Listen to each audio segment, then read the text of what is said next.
You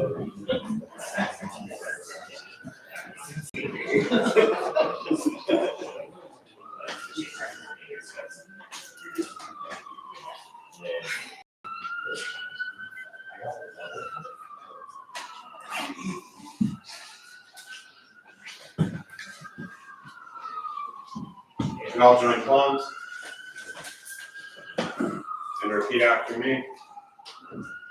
I take refuge in the Buddha. I take refuge in the Buddha. I take refuge in the Dharma. I take refuge in the Dharma. I take refuge in the Sangha. I take refuge in the Sangha. Keeping the palms joined.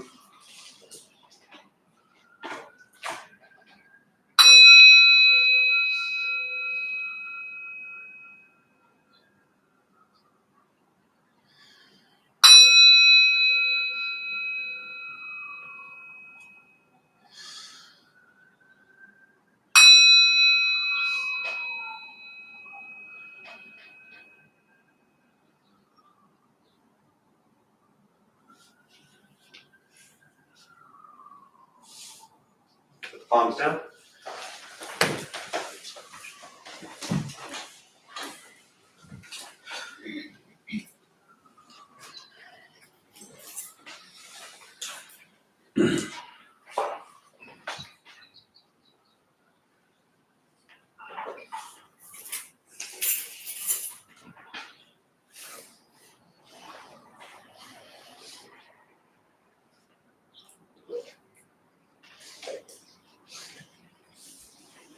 All right, good evening, everybody. Nice to see you all. Thank you for showing up. Good to see you again. That was funny.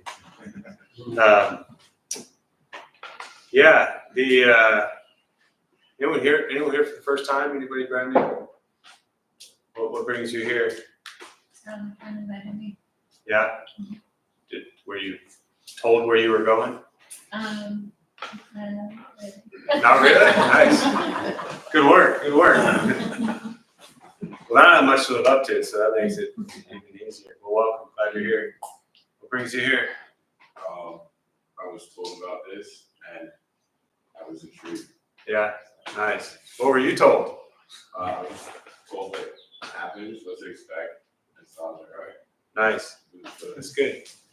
Well, welcome. Glad you're here. Thank you.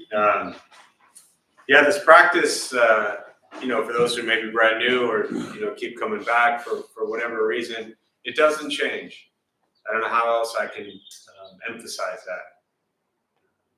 It never, ever changes. The practice is always the same, regardless of what's going on in your personal life, regardless of what's going on in the community, regardless of what's going on in the world around you. This practice does not change. And it also doesn't fix problems. It's not a solution to anything. It's not going to answer all your questions. It's not going to save the world. It's an opportunity for you to look at how are you doing in each moment as you go through each day. That's it. And that's really hard for people to accept, because we often look at meditation, Buddhist places, religious practice, spiritual, whatever you want to call it, as this thing that's going to give you all these answers. And I don't see Buddhist practice that way at all. I don't see it as a thing to get answers. I see it as something to continue to alter the way I change my questions, to begin to deeply understand why I'm so attached to the views that I may have, and to deeply understand why I, as an individual, am suffering. That's the heart of this practice. And that is not okay for a lot of people. I mentioned this a few times recently, but when the Buddha awakened, without going into the whole long story, the word Buddha just means awakened, but he was 35, and he sat under the Bodhi tree in Bodh Gaya, India, and he said, there are people with little dust, and he thought initially that nobody would understand this stuff. He said, he figured out the nature of suffering, which was his own mind. And at that moment, he thought, well, this is 2,500 years ago, 500 years before Christ, and he's sitting there with this deep realization of the nature of all suffering. in the human existence. And he thought to himself, nobody's going to understand this. So first he didn't want to teach.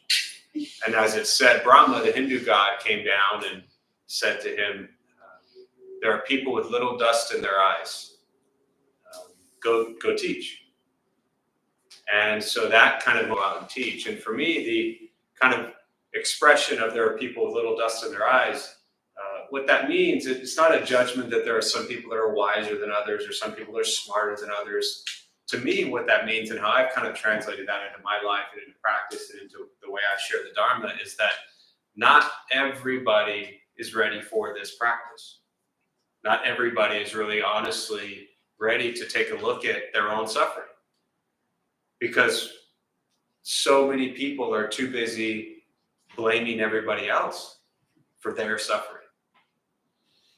And this practice requires you to take 100% ownership of your own suffering.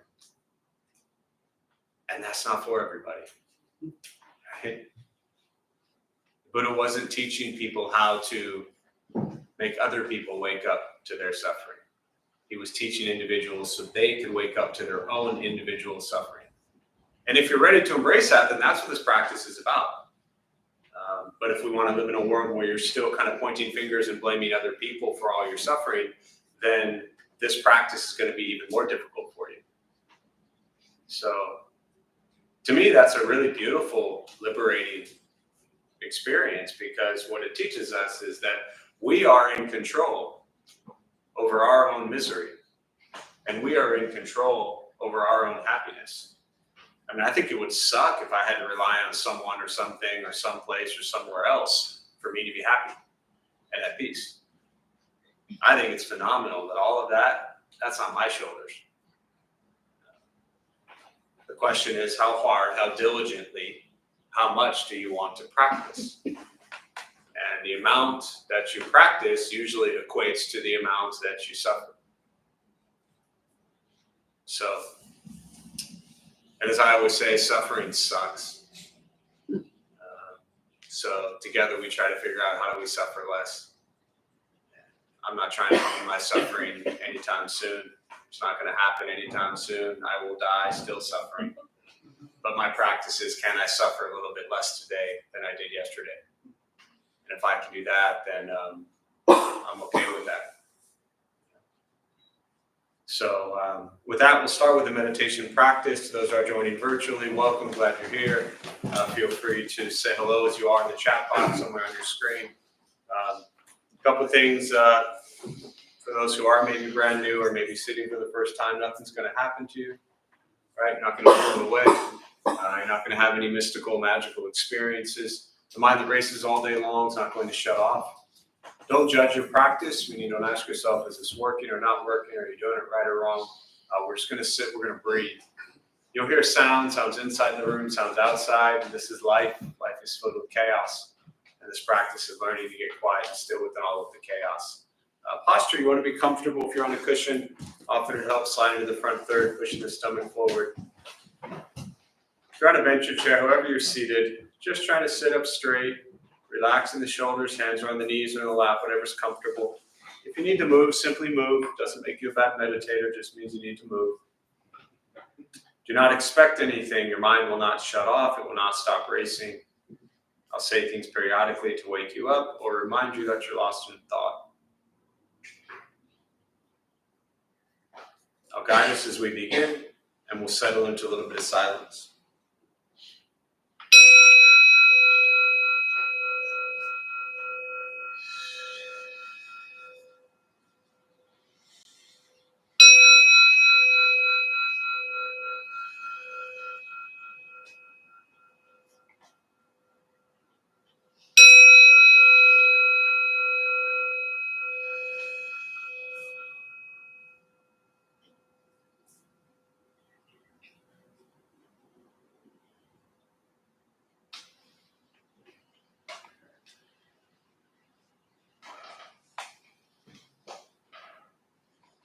And starting with the eyes closed, if comfortable, or slightly open.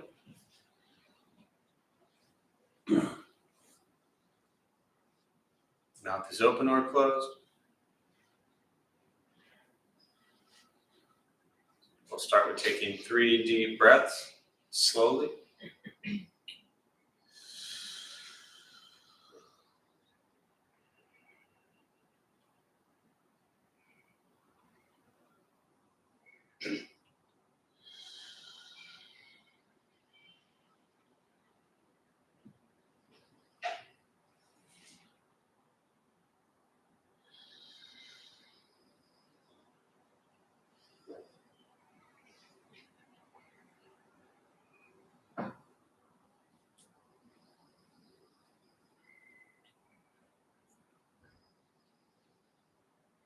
And eventually, settle into a natural rhythm of the breath.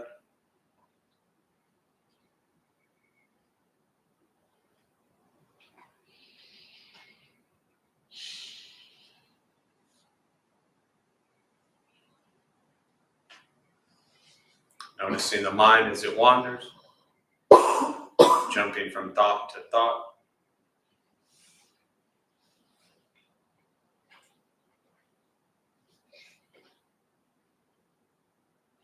Start with gently guiding the attention, focus to the stomach or chest.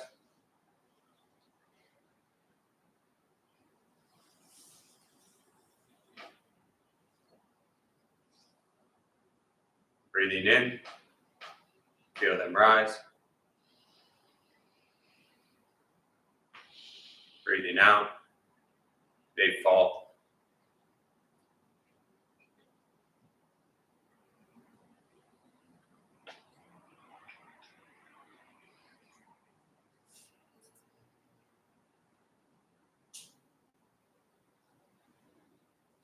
Simply continue this practice, observing sensation of breath.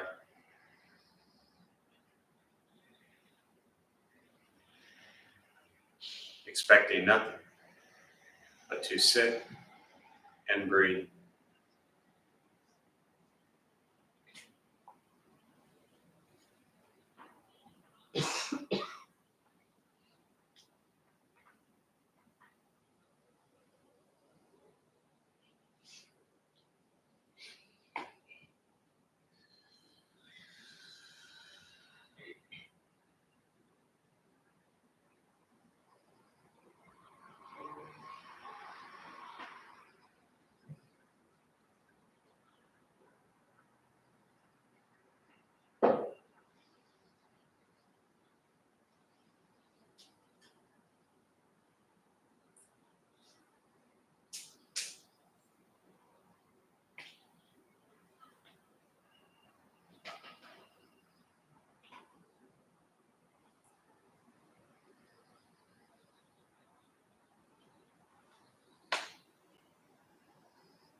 As the mind wanders, lost in thought,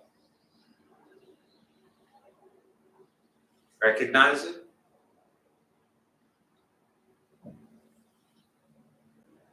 Release that thought. Return attention, focus to the breath.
Breathing in,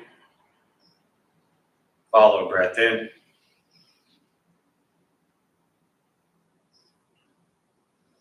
Breathing out, follow breath out.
Letting go of expectations.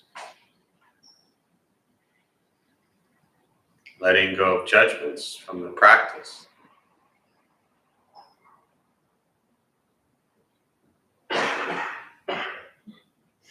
Just sitting, breathing.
With the body still, rested,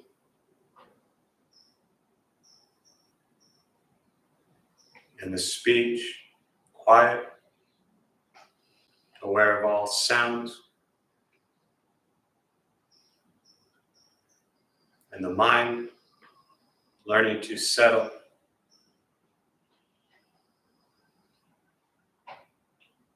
Know what it's like to just sit and breathe.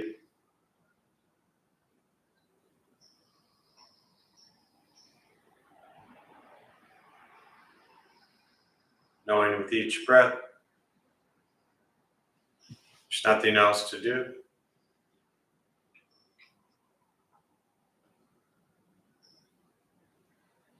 Nowhere else to go.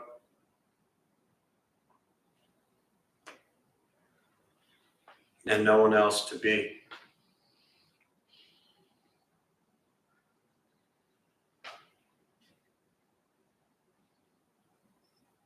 Everything beautiful, exactly as it is. Sitting, breathing.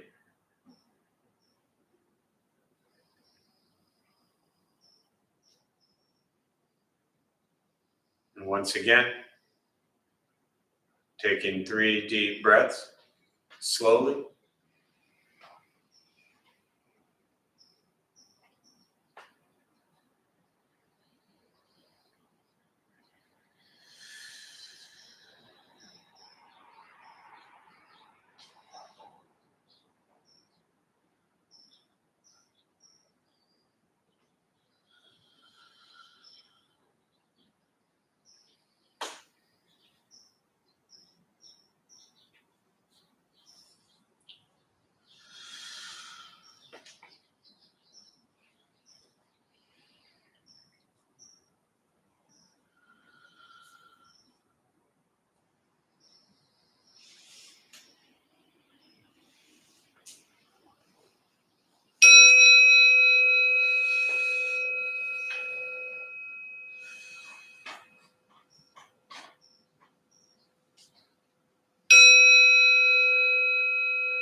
And as you slowly open the eyes,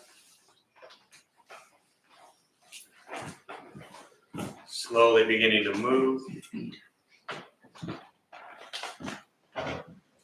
And most important, the practice of meditation is to recognize how you feel now, immediately after. Compare this to how you typically feel throughout your day. Recognize the difference, if there is one. Ask yourselves how you prefer to feel every day for the rest of your life. And realize every feel now, if it's quiet, calm, and still, or a busy mind, racing mind, whatever you're sitting with at this moment, has nothing to do with anything I said. It's nothing to do with how we sit and hold the hands or cross the legs. It's nothing to do with the sounds around us or anything else for that matter. It's everything to do with your own mind and your own mind's reaction to an external situation. This is what the Buddha called pratitya samuppada, means dependent origination. This is the basis of the Buddha's awakening. The word Buddha simply means awakening. He was a human being, no different than any one of us, that began to understand why he suffered, why he got angry, sad, depressed, stressed, anxious. He began to understand the causal relationship of all phenomena. And what that means, very simply, for all of us, regardless of where you come from or what you believe in or where you think you're going, your whole life is filled with things that happen. You react. More stuff happens. More reactions. That's it. That's what we get. This practice is simply learning what it's like to respond to something quietly, peacefully, still. Because for most of us, the way you responded to the last 20 minutes is quite different from how you respond to every other 20-minute period of your day. And so all we're working on is closing the gap to where the way you feel now is closer to how you feel always. Just as driven, motivated, productive, successful, whatever that means to you in your respective lives. But with a mind that's steady, clear, focused, distracted by nothing, disturbed by no one. It's not an easy practice. It's not necessarily fun. It's not an escape, as often people think it is. If your life is a crazy, hectic, stressed out mess, meditation doesn't necessarily fix that. It helps you become aware of your life that's a crazy, hectic, stressed out mess so you can begin to make changes in your life. Meditation is free. Buddhist practice is free. It's just sitting, breathing, learning to be kind to yourself and everybody else you encounter every moment of your life. And that's it. We spend so much time trying to change, fix, control, manipulate everything and everyone around us. Hoping they do this, hoping they do that, wishing they would do this, wishing they would do that. So much time focused on the actions of others. And I'm not suggesting we ignore the actions of others. That's incredibly dangerous. But that's not this practice. This practice is not about controlling the actions of others. This practice is about learning to gain control, to be mindful and aware of your thoughts and your words and your actions. And to live with loving kindness and compassion and joy and equanimity in every aspect of your life. And to take that into the world. Once we stop trying to change, fix, control, manipulate everyone around us, and we work on changing our mind and our reaction to the world around us, life gets a little bit simpler. But it takes time. It is a practice. And like I said, for me, that practice never changes. Every day we have opportunities to be aware of what we think, to be aware of what we say, and to be aware of what we do. This is what our karma is. Karma literally means action. It's not what goes around comes around. It's not people getting what they deserve. Karma is what you bring into the world. And we have opportunities every day to be mindful and aware of our thoughts, our words, and our actions. and how those thoughts and words and actions influence and impact the world around us. And that just stays on repeat every single day, every moment of our lives. And then we die. That's life. That's what we get. The Buddha said we get birth, we get aging, we get sickness, and we get death. He was a pretty simple dude. That's how I see it.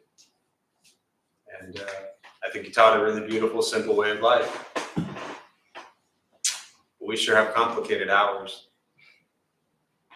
So, maybe none of you have. I'm just talking about myself here. So with that, I'll pause. For me, I always like to respond to questions, much prefer to address what's on your mind. And to those joining virtually, again, welcome. Glad you're here. Feel free to say hello as you are in the chat box. There's a screen. Somewhere on your screen is a chat box. You can put any questions there if you have them. And we use the rest of our time to open up to questions. Yeah, when I was a kid, there was a Buddhist monks burning themselves in the streets of Saigon. And right now, LA is occupied by National Guardsmen and Marines, and we have a national day of protest coming up. What does the Buddha say about protest and resistance and dissidence? Yeah, I mean, I think the Buddha himself was an activist. He spent every day of his life for 45 years trying to get people to be loving and kind and compassionate.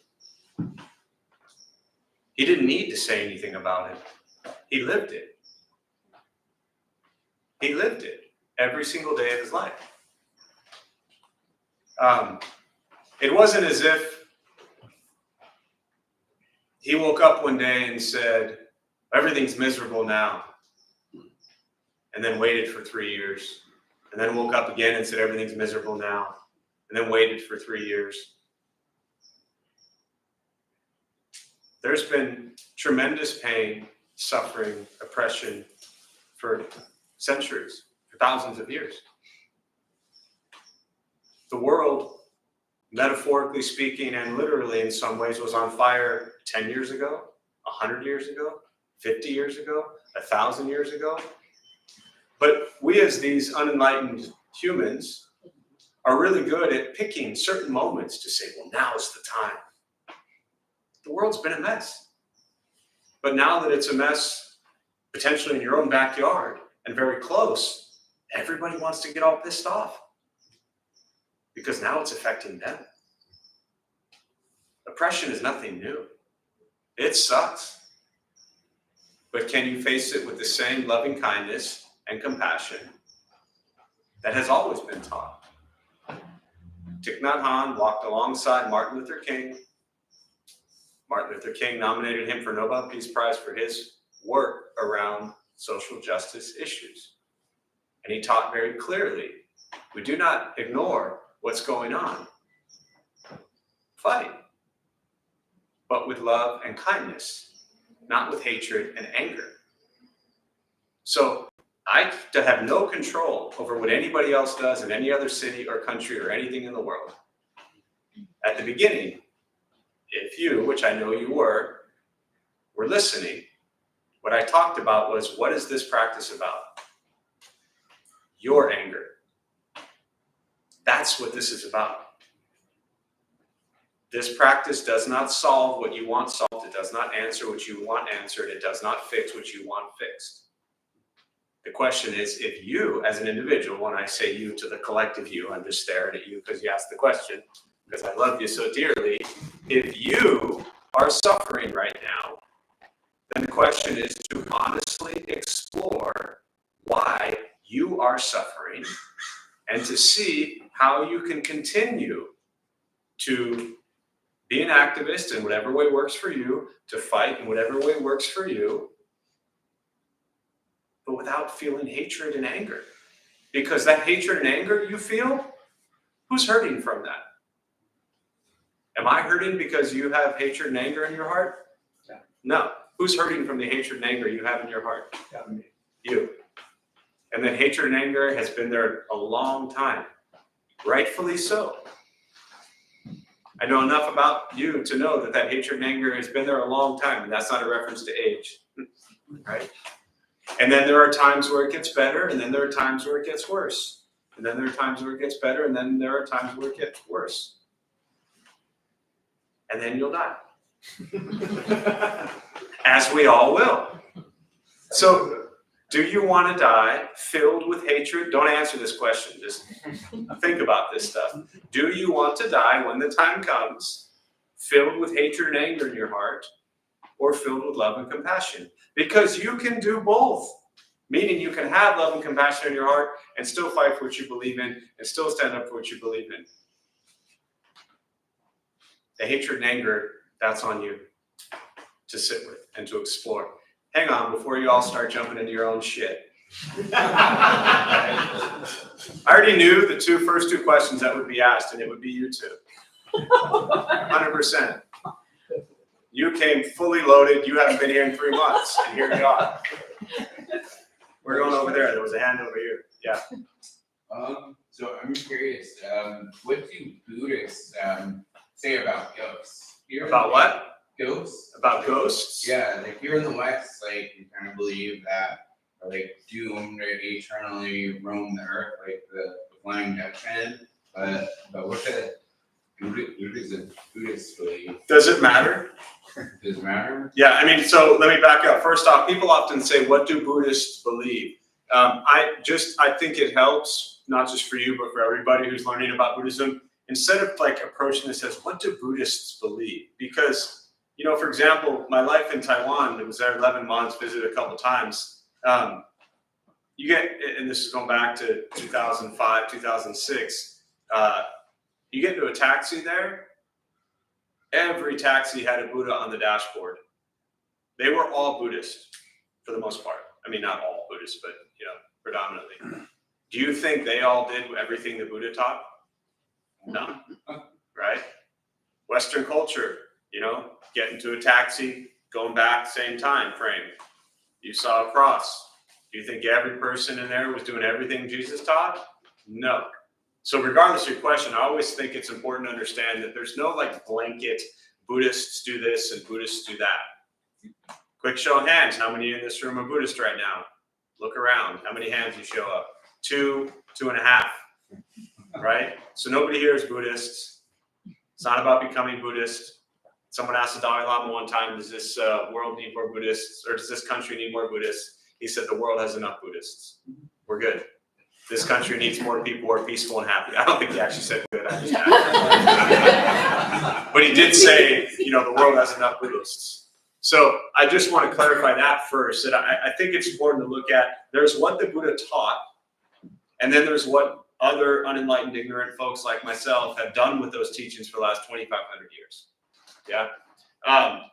Now, specifically, at the time of the Buddha in India, 2,500 years ago, 500 years before Christ, they believed in rebirth, reincarnation, continuation of consciousness. And so there was consciousness that would sit in the Bardo stage waiting to be reborn.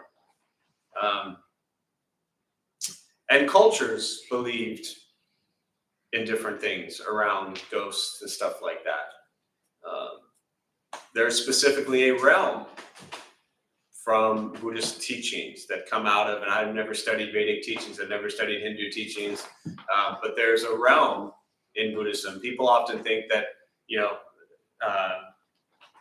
Western culture has a really hard time embracing or even pondering the idea of rebirth, right? But if you went up to somebody at the time of the Buddha and said, hey, you got one life and you're going to heaven or hell, they would have thought you were crazy. You go up to the average person today and say you're going to be reborn or maybe into a heavenly realm or a hell realm or whatever it might be from the Buddhist teachings, and they're like, I'm not going to be reborn. That's crazy. So he was teaching at a different time.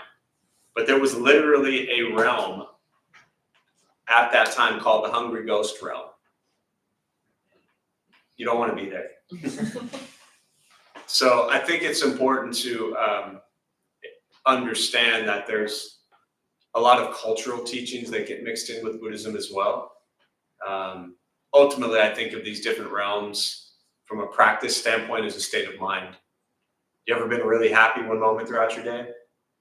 Right? I think of that as like a heavenly realm. And then 30 minutes later, all of a sudden, you're just furious. Well, now you're in a hell realm. Which one do you like being in? Yeah. So try to stay there. Yeah. All right, fine. Go ahead. It was actually relating to what you were talking All right, I about. know. I'm just giving you a hard time. I remember once you told a story about monks that were in captivity with the Chinese, and then they got released, and they're kind of going about it. I think that relates to. There was, and somebody told that story recently, but or brought it up recently, which was funny because it triggered in my mind that I used to tell that story quite a bit. But it was actually the Vietnamese monks, the monks during the war. And they would say that while they were captured, their biggest fear, while they were being tortured, I should say, their biggest fear was losing compassion for the individuals who were torturing them. That was their greatest fear. It wasn't conquering them. Their greatest fear was losing compassion from their hearts because they understood that that was what was most important. Yeah. Thanks for reminding me. Can everyone hear me? I'm just. Go ahead. Yeah. So can you enlighten me a little bit more about, you said something along the lines of like with meditation, it's just like sitting, like it's not, the way I received it is just like, you're just there to sit. Mm-hmm. And it doesn't change, that's what it was. Yeah. Can you, cause in my history of meditating, like it literally does change for me. Mm-hmm.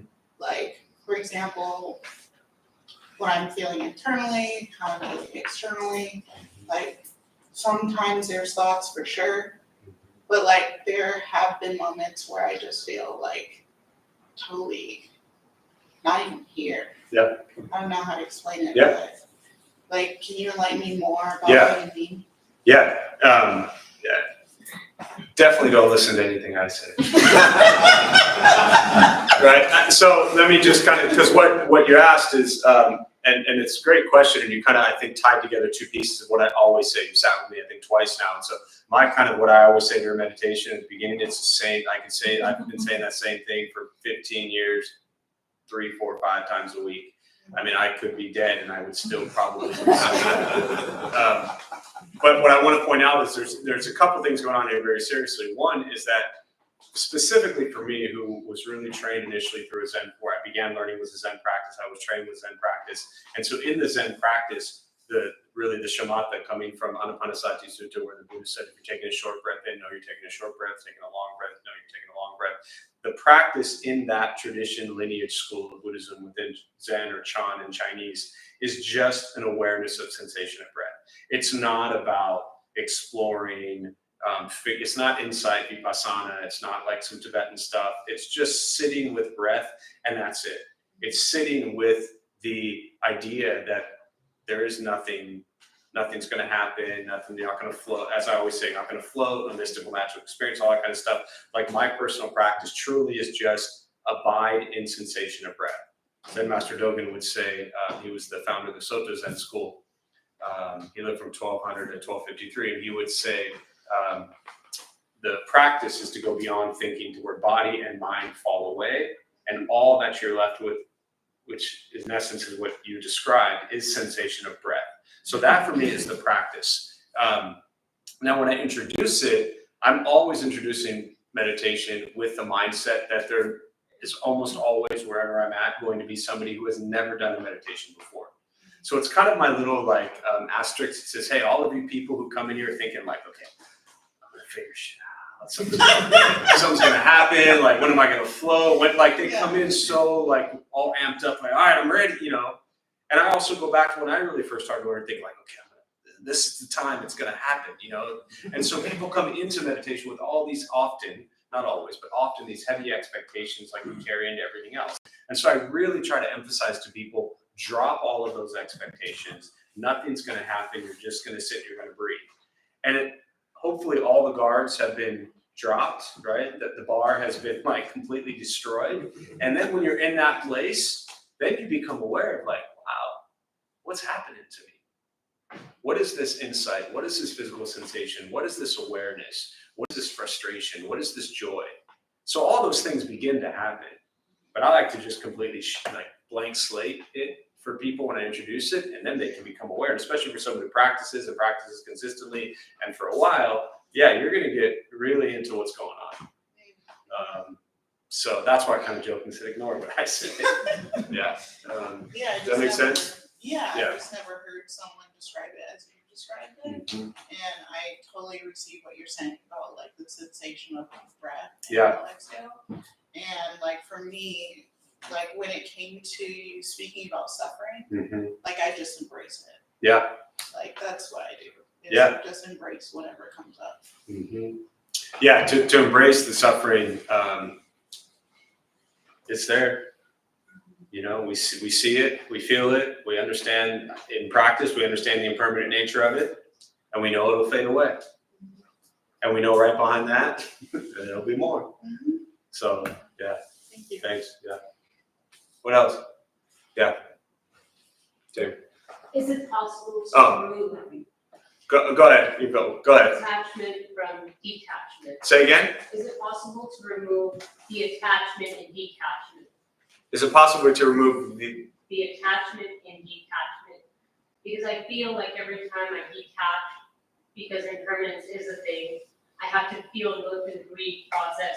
And my goal is really to feel unconditional happiness constantly. That I feel like even in the detachment, there is attachment everywhere as baseline.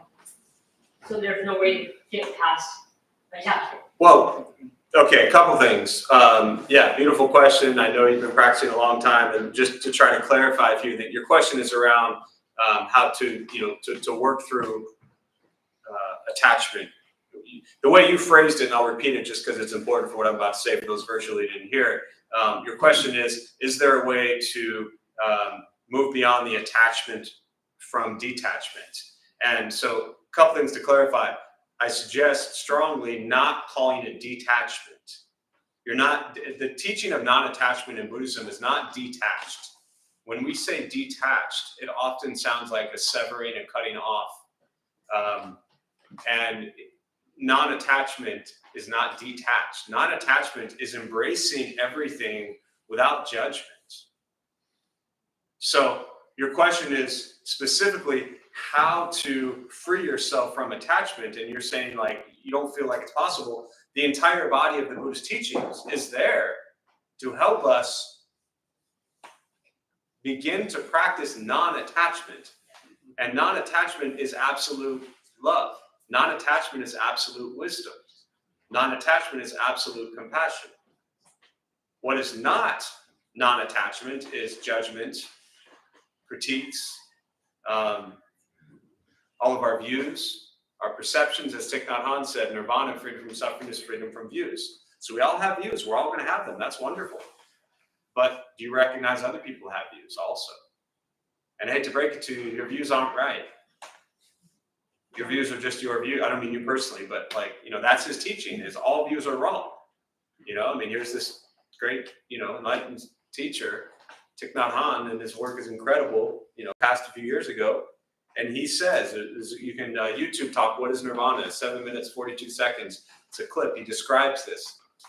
And he talks about freedom from views is freedom from suffering. Y'all talk about Shinpa?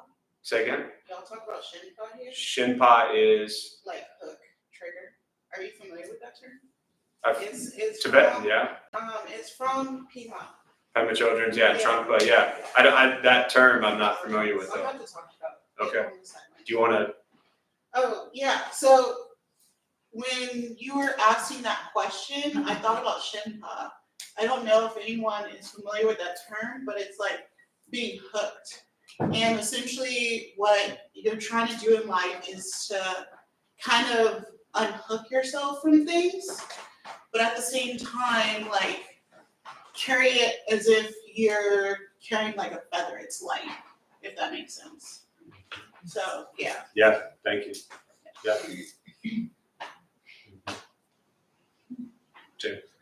Jeff, I've learned here and through experience that you can't and you shouldn't try to control people. However,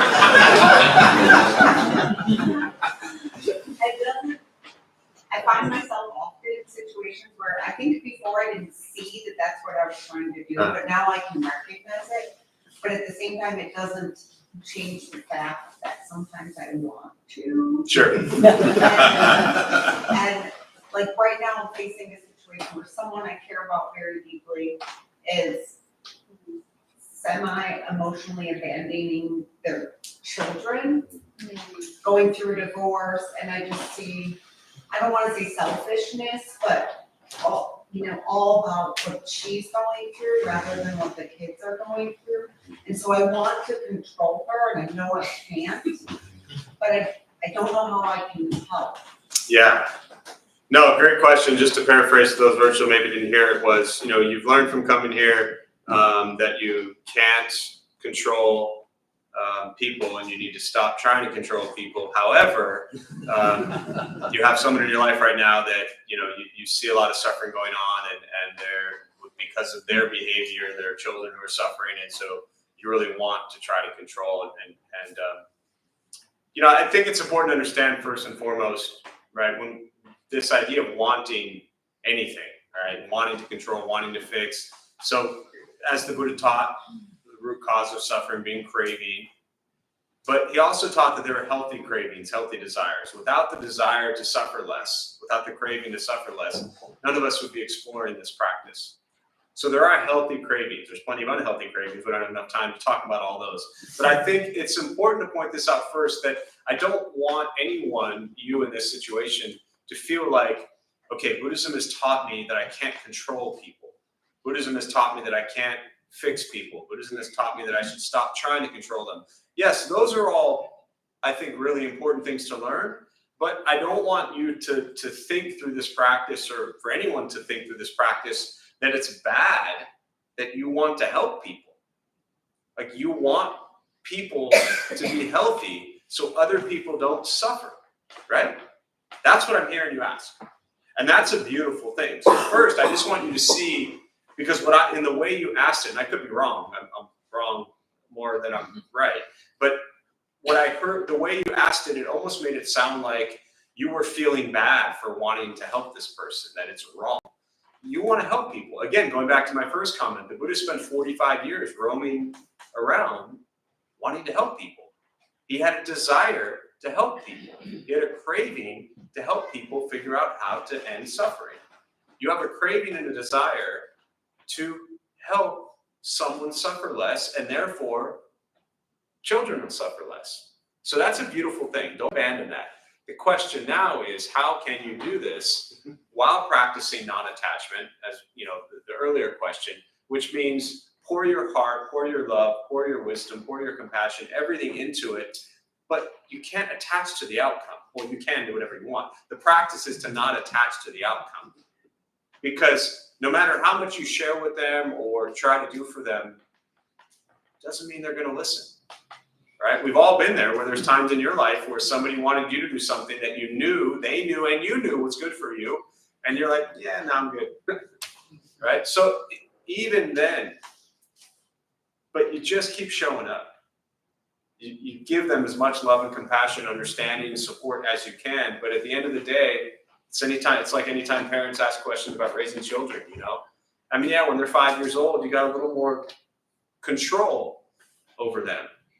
Now they're 15, and that control is gone. You might have some, illusion of control, as a parent raising a 15-year-old. But once that 15-year-old walks out the door, or even before that, they're making their own choices. And so it's kind of the same thing in these situations. But don't stop trying to love and support and care for them. But again, try not to suffer. And also try not to have, if you ask yourself, whether it's this situation or for any one of us, if we've tried to help people over the years, and then they don't take it or don't accept it or don't listen, what can often build up? Resentment and anger and frustration, which I understand, but that's the practice of non-attachment. I'm going to give you love and compassion as much as I can. And if you don't take it, and if you don't find help and health, it's all, that's on them. And it sucks. But keep trying. Yeah. So that, you said that Buddha wandered for 45 years? Yeah. There was a story I heard once, I don't remember exactly what the context of the story was, but you said love and compassion and support. Well, practical support, as I recall from the story, is something like provide a casserole, clean the house, do the dishes, do the laundry. Those are the kinds of practical things that we can do that will help us to express compassion, but also detach. Non-attach, you mean? Non-attach. Yeah. Do I have that story right? That story doesn't ring a bell to me, but that doesn't matter. I think what you're saying is, in essence, just find simple, practical ways to be able to help in situations, right? I mean, that's the moral of the story, even though I don't know the story. Right? Yeah. And I'm not saying I didn't tell it. I'm just saying it's not ringing a bell right now. Yeah. But that's in essence, that there's in every situation, and especially at times like these where everybody is so loaded with what's going on, you don't have to save the planet and the world. But there are little simple things, clean the house, cook some food. There are simple things we can do every single day to make a difference and help people. But we jump to these global issues, right? I mean, how many people did you help in your community today, in your house today, in your neighborhood today, in your family today, walking in the grocery store today? Everybody's so wrapped up, angry at everybody else. Every one of us in this room probably had opportunities to help people today somewhere. But no, we're too angry to help people. I don't have time to help people. I got to stare at social media for 5 hours. I don't have time to help people. I can't help people. Do those little things. Those little things are critical. They will keep you sane and healthy and happy long enough to be able to continue to fight. Otherwise, you're just going to burn yourself out and you'll be miserable. Yeah. Does this also pertain to addiction or those suffering with Yeah. addiction? Yeah, I mean, the question, that Jamie asked about helping others, it's always a similar response for me with addiction is that, for those who are in or have been in active addiction, then yes, people can try to help us, but, the individual has to make that choice on their own. So it's the same thing. You love them, you care about them, but they're on their own as far as the choices that they make. There's only so much you can do. Yeah, and it's hard. I mean, it breaks hearts, but yeah. What else? We'll do one more question before we close. Or two. Yeah, go ahead, and then we'll go in the back and close. So we talked a lot about meditation and focusing on the breath. Yeah. Letting thoughts come up and letting them go with grace. And then you brought up understanding how you're feeling coming out of it. Mm-hmm. And I think I've been meditating for a long time and it's done a lot of great things for my life, but I still struggle trying to understand how I'm feeling coming out of things sometimes. And I was wondering if there's any practices that you know of to try to create space for understanding how I'm feeling. Are you talking very specifically about, I just want to clarify, understanding when you're done with meditation? Yeah. You want to have a very clear understanding of how you're feeling in that moment? Or just how to explore how you're feeling in that moment. There's a lot of times where you have actual feeling, like I feel anxiety or whatever, but haven't come to the conclusion of what's creating that in my life. Sure. I mean, two things that come to mind very quick. Do you have a response to that? Go ahead. I knew it. Go ahead. Your answer is going to be better than mine. How do you know though? Go. Just approaching it with curiosity. Does that make sense? I'm sorry, go ahead. Approaching approaching it with curiosity. Does that make sense? Yeah, sure. So like in my experience, when I'm not sure what I'm feeling, like, is that what you're saying? Yeah, exactly. Okay. I'm like, am I really feeling this feeling? So I'm pondering even deeper, like without judgment, completely without judgment. Instead of judging, I'm just approaching it with curiosity. Yeah, just be curious. Because that feeling is an illusion anyways. It'll fade and go away, you know? You can journal about it, you can write it down, you can talk to somebody after. But yeah. Actually, like doing research around feelings, like I know Brene Brown has a whole encyclopedia Oh, yeah. of all the feelings. Yeah. There were so many in that book that I didn't even know were words, let alone feelings. Yeah, I've never read her stuff, but I know a ton of people around here who love Brene Brown, for those who are not familiar. It's a lot of head shaking, yeah, for sure. We'll do one in the back and then we'll close. I have found myself feeling less hatred towards others and more of a struggle with hatred towards myself. Yeah.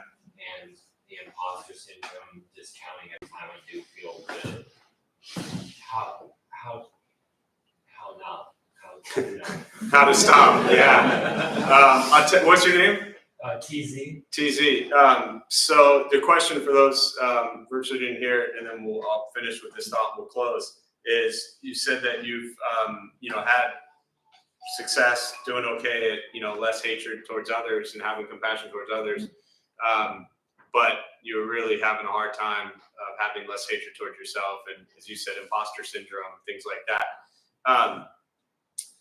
And you want to know how to stop that. Yeah. So, I mean, that's what led me to this practice.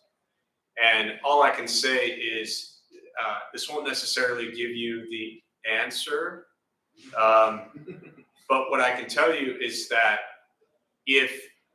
how is Buddhism meditation, how new is it to you? Like, how long have you been around it? This is my first time doing a 20-minute meditation, but I had some encounters with it growing up. Okay, so you're still, as far as like an adult, and this is like, it's a new practice for you. Yeah. What I can tell you, I'll start with this, and then I'll close with one thought. Continue to do a daily meditation practice. I don't care if it's 5 minutes, 2 minutes, doesn't matter how long it is. Don't get wrapped up. You don't need to join some app and improve your score. Like, just sit 2 minutes every day, 3 minutes every day, 5 minutes every day, whatever. Just repeat that every day for like a year. If you're interested in Buddhism or whatever spiritual path you pick, read some books, basic Buddhist books. Go to things like this. I don't care if you go here or anywhere else, right? The 50 Buddhist temples literally within like 20 miles of your radius, right? So bring the Buddhist practice into your life every day, which will come from a daily meditation, reading basic Buddhist stuff, and being around it every day for the next year. And then when you do that, then a year from now, come back and ask me that question again.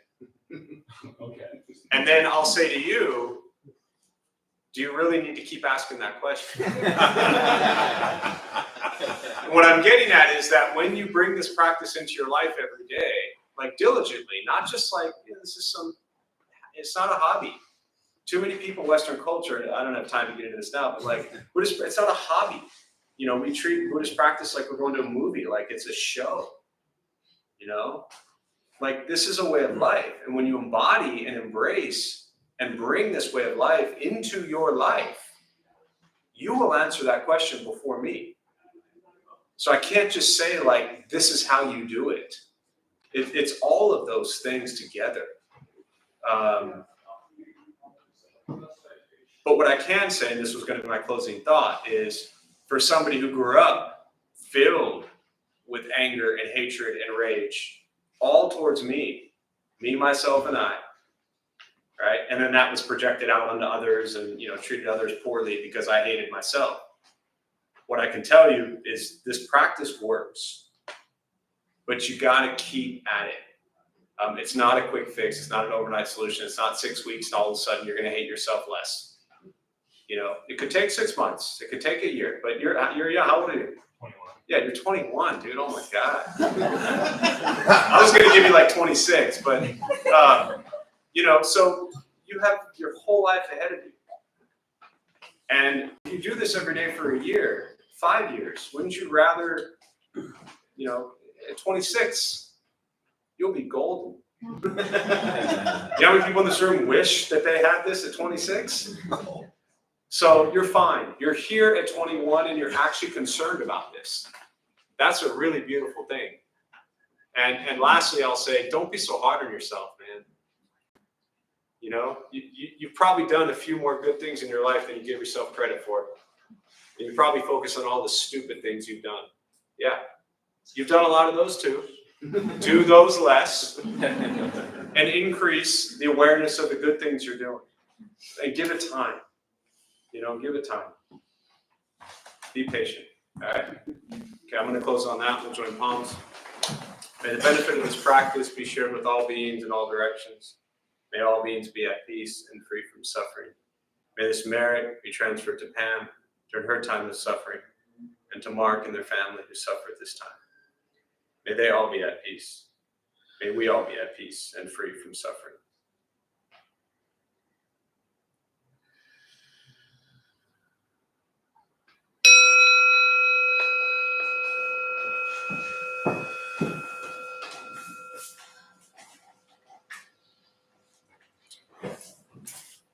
All right, before you all head out, Hazel has a couple announcements. And as Hazel's coming up, just one or two quick announcements that I was going to make. This Saturday, our normal 11 o'clock to 12 o'clock intro to Buddhism class. And then we'll have a Tibetan, Sri Lankan Lama monk who will be here. He'll do a blessing. He'll lead a little class. He'll do a blessing. And then we're going to go break ground on the meditation garden out front. So if you've never seen Sri Lankan monks or anything, they're really wonderful. We've had him down for all our special ceremonies. So he'll do a blessing ceremony for that, 11 to 12. And then, like I said, we'll be outside. We'll do a groundbreaking. And anybody who wants to stay and dig 6 inches deep outside for the next 3 hours, bring a shovel. We will be here. And Pride Parade, we're marching July 19th. We will be marching Saturday. And then Monday, the 21st, we will be cleaning up Balboa Park after the Pride Festival. So check the website. There's a tab that says Pride Parade 2025. Check that out. And anybody who wants to join us, go off with us and help clean up on Monday. Thanks, Hazel. Hello. We opened the Dharma Bum Temple 18 years ago to introduce Buddhist practice to those who show up. Those who lead are not nuns, monks, gurus, masters, or teachers, and are not looking for students. They are simply practitioners sharing their interpretation of the practice. Every night we have different classes led by different people from various Buddhist traditions. We have a recovery sangha that meets several times a week for anyone with addiction, and our food redistribution program is every Thursday at 4:30 p.m. We have classes and programs every day, and everything we offer here is always free. The full schedule is on our website and also posted in the entryway above the shoe rack. We have a lending library. If you see a book you like, feel free to borrow it and then bring it back whenever you're done with it. Please straighten your seat or cushion before you head out. If a few people could stay to close and launch the windows, that would be helpful. Thank you for being here. We wish you well and hope to see you all again. Thank you.